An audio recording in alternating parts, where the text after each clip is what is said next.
का आज होती, कारण तिला फक्त एकच गोष्ट हवी होती, तिच्या आईवडिलांचा अभिमान. पण हळूहळू तिच्या आयुष्यात काहीतरी बदलायला लागलं. अमोलचं तिच्याकडे वाढतं आकर्षण तिला जाणवू लागलं आणि आराध्यांच्या आयुष्यात एक नवीन वळण येणार होतं. कॉलेजचं जीवन आता आराध्याला आवडू लागलं होतं. शहराची गडबड, वर्गातली स्पर्धा आणि नव्या ओळखी, सगळं काही तिला हळूहळू आपलं वाटायला लागलं. दररोज सकाळी ती लवकर उठायची, वर्गात पहिली पोहोचायची आणि शिक्षकांच्या नजरेत नेहमी असायची. अमोल मात्र थोडा बेजबाबदार होता. उशिरा यायचा, पण चेहऱ्यावर नेहमी हास्य असायचं. तो वर्गात आला की सगळे हसायचे आणि आराध्यांचं लक्ष आपोआप त्याच्याकडे जायचं. एकदा असंच कॉलेजमध्ये सांस्कृतिक कार्यक्रमाची तयारी सुरू होती. सर्वांना काहीतरी काम दिलं गेलं. आराध्या सजावट समितीत होती, तर अमोलला अँकरिंग करायचं काम मिळालं. तयारी दरम्यान दोघं वारंवार भेटू लागले. अमोलचं बोलणं खूप गोड होतं. तो नेहमी आराध्याला चिडवायचा, "तू इतकी गंभीर का असतेस गं? थोडं हसून जगायचं शिका." आराध्या हसायची, पण आतून ती अमोलच्या सहजपणावर, त्यांच्या आत्मविश्वासावर झाली होती. तिच्या आयुष्यातलं पहिलं प्रेम नकळत तिच्या मनात उमटलं होतं. कार्यक्रमाचा दिवस आला. अमोलने स्टेजवरून छान भाषण केलं आणि कार्यक्रम यशस्वी झाला. रातभर सगळे मित्र एकत्र बसून हसत खेळत होते. त्या क्षणी अमोलने आराध्याकडे पाहत शांतपणे म्हटलं, "आराध्या, तुझ्यासारखं मन कधी पाहिलं नाही मी. तू फक्त हुशार नाही, खूप छान व्यक्ती आहे." आराध्यांच्या गालावर हलकं स्मित आलं. ती काही बोलली नाही, पण तिच्या डोळ्यात भावनांचा समुद्र दाटून आला होता. त्या दिवसानंतर त्यांची मैत्री आणखी घट्ट झाली. पण जसं सगळं सुरळीत चालू होतं, तसंच एका दिवसानं सगळं बदलून टाकलं. कॉलेजमध्ये निकाल लागला. आराध्या पहिली आली, पण अमोल नापास झाला. तो खूप नाराज झाला. मित्रापासून दूर गेला. आराध्याने त्याला समजायचा खूप प्रयत्न केला, पण तो तिच्याशीच बोलणं बंद केलं. रात्री एकटी बसलेली आराध्या विचार करत होती, हा माझा मित्र होता की माझ्या आयुष्याचा भाग होता? त्या रात्री तिने ठरवलं, ती आता स्वतःसाठी, आपल्या ध्येयासाठी जगेन. पण नियतीला काही वेगळंच लिहिलेलं. अमोलने कॉलेज सोडल्याची बातमी आराध्याला दुसऱ्या दिवशी सकाळी कळली. वर्गात त्यांचं रिकामं बाक पाहून तिचं मन थरथरलं. प्राध्यापकांनी सांगितलं, अमोलला नापास झाल्यामुळे खूप धक्का बसला आहे, तो घरी गेला. आराध्या थबकली. तिच्या डोळ्यातून अश्रू आपोआप ओघळले.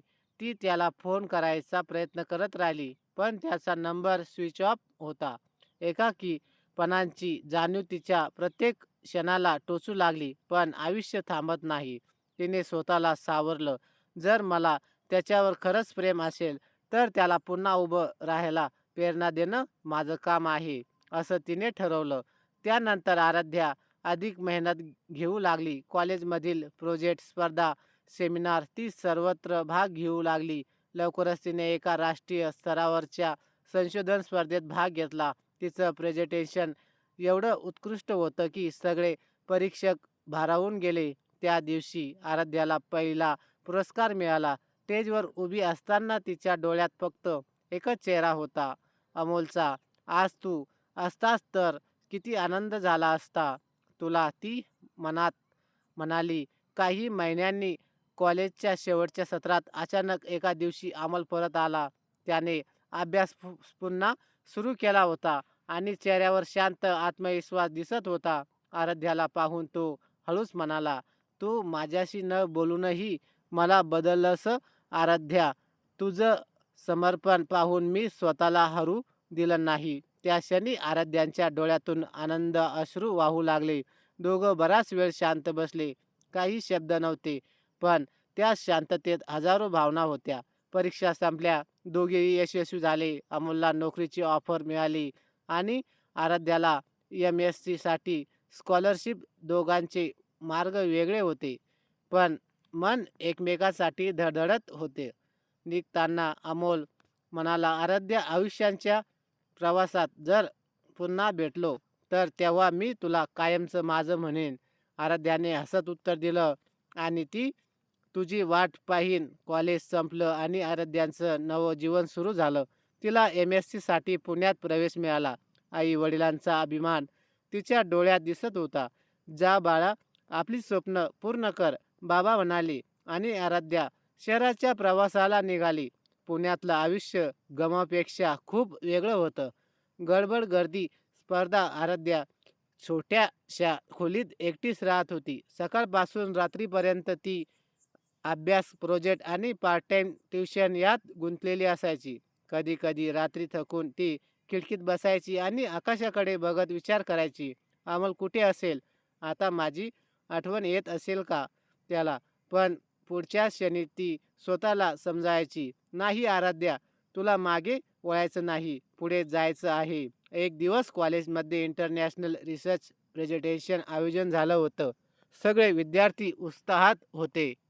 त्याने तिचं पेपर सादर केला आणि सर्वांना तिच्या सादरीकरणाने भारावून टाकलं. कार्यक्रम संपल्यावर आयोजकापैकी एक व्यक्ती तिच्याकडे आला आणि म्हणाला, एकदम अप्रतिमे सादरीकरण केलं आराध्या, तुमचं नाव ऐकून आम्ही खूप प्रभावित झालो आहोत. ती व्यक्ती हळूहळू पुढे आली आणि आराध्या थिजली. तो अमोल होता. त्याने आता एका संशोधन संस्थेत काम सुरू केलं होतं आणि त्याच संस्थेने या कार्यक्रमाचं आयोजन केलं होतं. 2 वर्षांनी पुन्हा एकदा ते समोरासमोर आले. क्षणभर दोघंही गप्प राहिले आणि मग अमोल म्हणाला, तू वचन पाळलंस आराध्या, तू खरोखरच माझ्या डोळ्यातली प्रेरणा झाली आहेस. आराध्यांच्या डोळ्यात पाणी आलं, पण ओठावर हलकं हसू होतं. ती म्हणाली, आणि तू पण तुझं वचन पाळलंस अमोल, तू परतलास योग्य वेळी. त्या दिवशी दोघं खूप वेळ चालत राहिले, जुन्या आठवणींना उजाळा देत. पण आराध्यांच्या मनात आता एकच गोंधळ होता. तिला आपलं करिअरही हवं होतं आणि हे नव्याने उमणार नातंही तिच्या आयुष्यात. आता निर्णयाचा क्षण जवळ येत होता. प्रेम की स्वप्न? त्या रात्री आराध्या खूप विचारात होती. अमोल पुन्हा तिच्या आयुष्यात आला होता, पण आता ती पूर्वीसारखी निरागस कॉलेजमधली मुलगी राहिली नव्हती. ती एक संशोधक, आत्मनिर्भर आणि स्वप्नासाठी झटणारी स्त्री झाली होती. खिडकीतून वाहणाऱ्या वाऱ्याकडे पाहत ती मनात म्हणाली, देवा, आता मला काय निवडायचं, प्रेम की ध्येय? दुसऱ्या दिवशी अमोलने तिला कॅफेत भेटायला बोलावलं. तो नेहमीप्रमाणे शांत आणि समजूतदार होता. कॉफीच्या कपामध्ये तो म्हणाला, आराध्या, मला माहीत आहे तुझं आयुष्य आता एका वेगळ्या दिशेने जातंय, पण मी इथे तुझ्या वाटेत अडथळा नाही बनून इच्छित. तू जिथपर्यंत जायचं आहे, मी तुझ्या पाठीशी उभा राहील. आराध्यांच्या डोळ्यात चमक आली. हा तोच अमोल होता, त्याच्यावर तिचं मनापासून प्रेम केलं होतं. आता अधिक परिपक्व, समजूतदार आणि तिच्या आयुष्याचा आधार. त्यांनी ठरवलं, सध्या दोघीही आपापल्या करिअरवर लक्ष देतील, पण एकमेकापासून दूर जाणार नाहीत. त्यानंतर काही महिन्यात आराध्यांचं संशोधन आंतरराष्ट्रीय पातळीवर प्रसिद्ध झालं. तिच्या नावाचं कौतुक वृत्तपत्रामध्ये झळकू लागलं. आई वडिलांचा अभिमान, गावाचं कौतुक आणि स्वतःचा समाधान, सगळं काही तिला मिळालं. एका संध्याकाळी ती पुण्यातल्या पुरस्कार समारंभात होती. तिचं नाव young scientist of the year म्हणून जाहीर झालं. तिने पुरस्कार स्वीकारला आणि प्रेक्षकांमध्ये नजर गेली. अमोल उभा होता, टाळ्या वाजवत, डोळ्यात अभिमान, चेहऱ्यावर हास्य. कार्यक्रम संपल्यावर दोघं शांतपणे बाहेर आले. आराध्याने त्याच्याकडे पाहत विचारलं, आता पुढे काय अमोल? तो हसला आणि म्हणाला, आता आपण दोघं एकत्र पुढे जाऊ आराध्या, कारण तुझं स्वप्न म्हणजे माझंही स्वप्न आहे. आराध्याने हलक्या आवाजात उत्तर दिलं, आणि माझं प्रेम म्हणजे माझं ध्येयही. त्या क्षणी दोघे हातात हात घेऊन उभे होते. गेल्या वर्षांचा संघर्ष, अश्रू आणि प्रतीक्षा सगळं मागे राहिलं. त्याच्या समोर होतं एक नवं जीवन, एक नवं स्वप्न, लग्नानंतरचं नवीन आयुष्य. आराध्या आणि अमोलचं लग्न अगदी साध्या पद्धतीनं दोन्ही कुटुंबाच्या उपस्थित पार पडलं. गावातल्या जुन्या मंदिरात फुलांच्या सुगंधात आणि आशीर्वादांच्या वर्षावात त्यांनी एकमेकांना हो म्हटलं. आराध्यांच्या डोळ्यात आनंदाश्रू होते. तिने आयुष्यातल्या सर्व संघर्षानंतर ज्या व्यक्तीला गमावलं होतं, तोच आता तिच्यासोबत होता कायमचा. लग्नानंतर दोघं पुण्यात परतले. अमोल त्याच्या संशोधन संस्थेत काम करत होता आणि आराध्या एका नामांकित विद्यापीठात सहाय्यक प्राध्यापिका झाली. त्याचं घर छोटं होतं, पण त्यात प्रेमाचा सुगंध भरलेला होता. जर सकाळी आराध्यांच्या चहाचा कप अमोलच्या हातात देत म्हणायची, आज पुन्हा एक नवा दिवस आहे आपल्या स्वप्नासाठी. पण लग्नानंतरचं आयुष्य नेहमीच परिपूर्ण नसतं. अमोलचं काम, वेळोवेळी परदेशी दौरे मागायचं, आराध्यांचं शिक्षण, विद्यार्थ्यांची जबाबदारी आणि घर सगळं सांभाळताना ती थकू लागली. अमोलला तिचा ताण जाणवायचा, पण तिच्याकडे वेळ कमी असायचा. एका रात्री जेवताना आराध्या अचानक म्हणाली, "अमोल, आपण एवढं सगळं मिळवलं, पण आपल्यातलं शांत हास्य हरवलंय असं वाटतं का तुला?" अमोल काही क्षण गप्प राहिला. मग तिचा हात धरत म्हणाला, "हो, पण ते परत आणायचं आहे. तू माझी प्रेरणा होतीस आणि आहेस. मी पुन्हा वेळ का देईन आपल्यासाठी."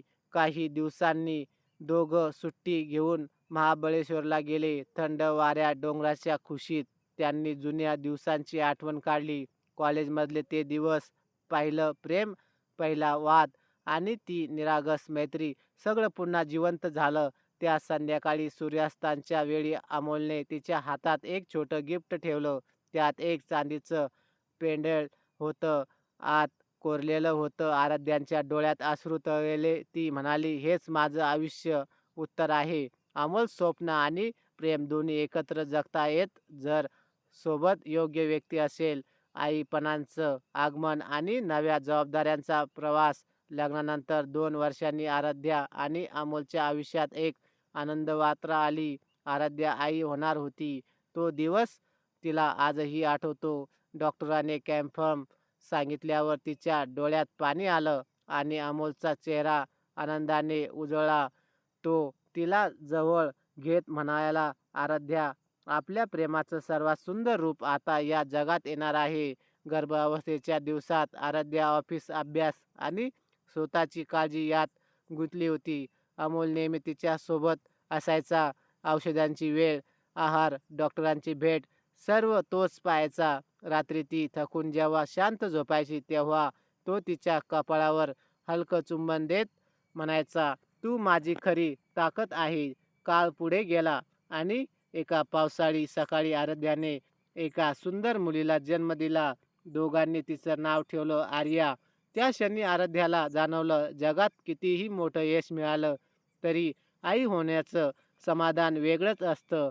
आर्या रडली की आराध्या आजारांची आणि तिच्या हसण्याने घर उजळून निघायचं. पण आईपणासोबत जबाबदाऱ्यांचं ओझंही वाढलं. आराध्यांच्या सकाळी मुलींची काळजी, मग कॉलेज, मग संशोधन, असं अखंड चालायचं. कधी-कधी ती थकून जायची, पण आर्यांच्या हसण्यात सगळा थकवा हरून जायचा. एक दिवस आराध्या कॉलेजमध्ये महिला दिनानिमित्त भाषण द्यायला गेली. स्टेजवर उभी राहून तिने म्हटलं, "स्त्री म्हणून आपल्याला सतत निवडी कराव्या लागतात. कुटुंब की करिअर, प्रेम की जबाबदारी. पण खरी ताकद म्हणजे हे सगळं संतुलित. कारण आई होणं मला कमकुवत नाही, तर अधिक मजबूत बनवलं." संपूर्ण सभागृह टाळ्यांच्या गजरात दुमदुमून गेलं. अमोल मागच्या रांगेत उभा होता, डोळ्यात अभिमान आणि प्रेम. त्या रात्री तो म्हणाला, "आराध्या, तू फक्त माझी पत्नी नाहीस, तू एक प्रेरणा आहेस." प्रत्येक स्त्रीसाठी ती हसली आणि हलक्या आवाजात म्हणाली, "आणि तू माझ्या प्रत्येक यशामागचं शांत कारण आहे." आर्यांचं बोलणं पण आणि आराध्यांचं नवं स्वप्न. काळ सरत गेला. लहानशी आर्या आता 5 वर्षांची झाली होती. तिच्या खळखळत्या हसण्याने घर नेहमीच गजबजलेलं असायचं. ती बोलायला थकली, शाळेत जायला लागली आणि तिच्या प्रत्येक छोट्या गोष्टीत आराध्या आणि अमोल दोघांनाही आनंद मिळायचा. प्रत्येक सकाळी आराध्या आर्याचे केस विचारायची, डब्बा भरून द्यायची आणि म्हणायची, "शिक, खेळ, पण नेहमी चांगली माणूस राहा." आर्यांचं निगारस हसू म्हणजे आराध्यांच्या दिवसांनी पहिली प्रेरणा असायचं. प्रेम जसं-जशी आराध्या आपलं कुटुंब सांभाळत होती, तसं-तसं तिच्या मनात आणखी एक विचार वाढू लागला. तिच्या जाणवलं, माझ्यासारखा कितीतरी मुली आहेत, ज्यांना शिक्षण, स्वप्न आणि आधार हवे आहेत. मी त्याच्यासाठी काहीतरी करायला हवं. त्या विचारातून तिने आर्या एज्युकेशन ट्रस्ट नावाने एक छोटं उपक्रम सुरू केलं. गावागावातील गरीब हुशार मुलींसाठी मोफत शिक्षण सामग्री, मार्गदर्शन आणि स्कॉलरशिप देण्याचं तिने ठरवलं. अमोल तिच्या प्रत्येक पावलावर सोबत होता. तो म्हणायचा, "आराध्या, हेच खरं तुझं मिशन आहे. तू जे भोगलं ते दुसऱ्या कोणालाही भोगावू लागू नये, हेच खरी क्रांती आहे." हळूहळू आराध्यांचं ट्रस्ट प्रसिद्ध होऊ लागलं. मुलींचं जीवन बदलायला लागलं. कोणीतरी डॉक्टर बनली, कोणीतरी इंजिनियर, तर कोणीतरी शिक्षिका. त्या सगळ्यांच्या डोळ्यात एकच नाव झळकत होतं, आराध्या मॅडम.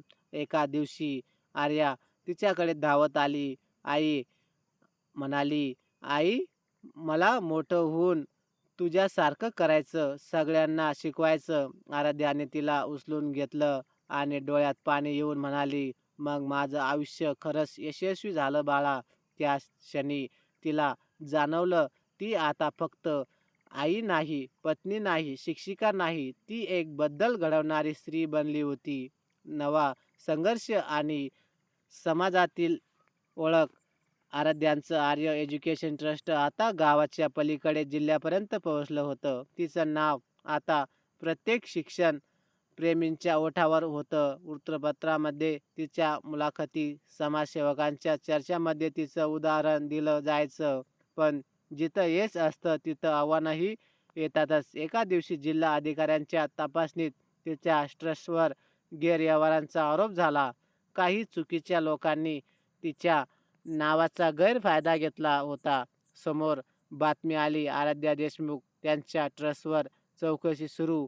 त्या बातमीने आराध्यांचं हृदय पळवटून गेलं. ज्या कार्यासाठी तिने आपलं आयुष्य अर्पण केलं होतं, त्याच नाव आता यश खाली आलं होतं. अमोलने तिला शांत केलं, "आराध्या, तू काही चुकीचं केलं नाहीस. सत्य लवकरच बाहेर येईल." पण समाजाने प्रश्न विचारला सुरुवात केली. काही जणांनी पाठीवर टाळ्या वाजल्या, तर काहींनी पाठ फिरवली. आराध्यांच्या रात्री जागी राहायची, स्वतःवर विश्वास टिकवणं, हेच आता मोठं आव्हान होतं. तिने ठरवलं, मी मागे हटणार नाही. तिने सर्व पुरावे गोळा केले, भ्रष्ट अधिकाऱ्यांचा भांडाफोड केला आणि प्रत्येक विद्यार्थिनीसमोर पारदर्शक कामगिरी दाखवली. महिनाभराच्या चौकशीनंतर निकाल लागा. आराध्या निर्दोष होती. तिचं नाव पुन्हा स्वच्छ झालं आणि ट्रस्ट अधिक बळकट झाला. त्या दिवशी पत्रकार परिषदेत तिने म्हटलं, "प्रामाणिकपणावर विश्वास ठेवा. जेव्हा जग तुम्हाला चुकीचं ठरवत, तेव्हा सत्याचा मार्गच तुम्हाला उभं ठेवतो." सभागृहात टाळ्यांचा गडगडाट झाला. अमोल आणि आर्या दोघेही अभिमानाने तिच्याकडे पाहत होते. त्या रात्री घरी अमोलने तिच्या हातात एक छोटं फूल ठेवलं आणि म्हणाला, "तू फक्त माझी पत्नी नाही, तू माझा अभिमान आहेस." आराध्या हसली आणि शांतपणे उत्तर दिलं, "प्रत्येक स्त्रीत अशीच ताकद असते, फक्त तिला स्वतःवर विश्वास ठेवायला हवा." आराध्या मुंबईला परत आली, तेव्हा तिच्या मनात भावनांचा दूर होता. आई वडिलांना भेटल्यावर डोळ्यात पाणी आलं, पण त्यांनी तिच्या चेहऱ्यावरचं समाधान ओळखलं. ती आता आधीपेक्षा जास्त आत्मविश्वासाने बोलत होती. तिच्या डोळ्यात स्वप्न होती आणि चेहऱ्यावर अनुभवाचं तेज होतं. मुंबईत आल्यानंतर आराध्याने स्वतःसाठी एक छोटं रेंटचं घर घेतलं. तिला आता कोणाच्याही छत्राखाली न राहता स्वतःचं आयुष्य उभं करायचं होतं. तिने पुन्हा एका NGOमध्ये काम सुरू केलं, जिथे ती गरीब मुलांना शिक्षण आणि मानसिक आधार देत होती. एका दिवशी तिच्या NGOमध्ये एक नवीन व्यक्ती आली. निखिल आणि एक सामाजिक कार्यकर्ता होता. परदेशात शिक्षण घेऊन परतलेला तो शांत, समजूतदार आणि लोकांना ऐकून घेणारा होता. आराध्याला पहिल्यांदाच त्याच्यात एक मैत्रीचा गहिरा अर्थ जाणवला. हळूहळू निखिल आणि आराध्या अनेक प्रोजेक्ट्सवर एकत्र काम करू लागले. ऑफिस संपल्यावर कधी कधी ते मरीज ड्राईव्हवर बसून बोलत राहायचे. निखिल म्हणायचा, "तू जरी खूप काही सहन केलंस तरी तू अजूनही लोकांवर विश्वास ठेवते. हे खूप मोठं आहे." आराध्या आणि ती हसून म्हणायची, "जगाला प्रेम हवं, पण स्वतःवरचं प्रेम आधी शिकायला लागलं." ती आता भूतकाळ विसरून पुढे चालली होती. तिचं काम, तिची ओळख आणि तिची नवी मैत्री हेच तिचं जग झालं होतं. एका सायंकाळी निखिलने तिला विचारलं, "आराध्या, तू पुन्हा प्रेमावर विश्वास ठेवतेस का?" ती काही क्षण शांत राहिली आणि हळू आवाजात म्हणाली, "कदाचित, पण यावेळेस मी माझं मन आधी समजून घेईल. प्रेम केवळ जोडणं नाही, ते स्वतःला न गमावता कोणावर विश्वास ठेवणं आहे." त्या शब्दाने निखिल हसला. दोघांच्या नजरा समुद्राच्या लाटावर स्थिरावल्या, जणू दोघीही नव्या सुरुवातीसाठी तयार होते. तर मैत्रिणींनो आणि मित्रांनो, तुम्हाला कथा कशी वाटली कमेंट बॉक्समध्ये नक्की कळवा. आणि व्हिडिओ आवडला असेल तर व्हिडिओला लाईक आणि शेअर करा. आणि अशाच नवनवीन कथा दररोज न चुकता ऐकण्याकरिता आमच्या चॅनलला सबस्क्राईब नक्कीच करा. धन्यवाद.